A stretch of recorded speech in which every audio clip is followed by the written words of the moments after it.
Bloccata una rete criminale e arrestati in flagranza 8 cittadini cinesi per traffico di stupefacenti. È il bilancio di una vasta operazione condotta dalla Guardia di Finanza e dalla Polizia Locale di Padova contro la criminalità organizzata di matrice cinese.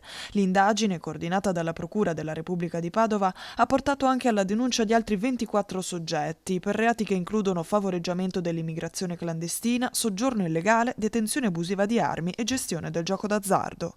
Il giudice per le indagini preliminari del Tribunale di Padova ha disposto inoltre il sequestro preventivo di una bisca clandestina nel centro cittadino. Abbiamo sequestrato quasi 3 kg di sostanze stupefacenti, prevalentemente metanfetamine, che venivano ritirate in provincia di Prato per essere spacciate a Padova, oltre che nelle province di Verona e Milano.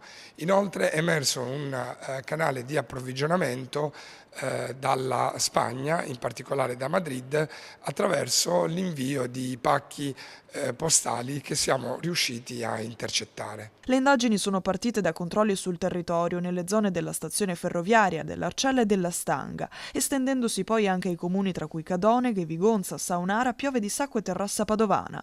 L'attività investigativa si è poi allargata anche ad altre province, tra cui Venezia, Vicenza, Treviso, Rovigo, oltre a Milano, Modena e Prato. È stato importante pedinare gli indagati avvalendoci di vari strumenti di natura tecnica fino a comprendere la natura delle loro frequentazioni, ed è stato qui che abbiamo accertato il loro riunirsi in locali notturni padovani, ristoranti, in una bisca clandestina che è stata poi sottoposta a sequestro finanche presso il Casinò di Venezia. In alcuni casi gli indagati si presentavano agli incontri armati anche con proiettili per intimidire interlocutori o rivali.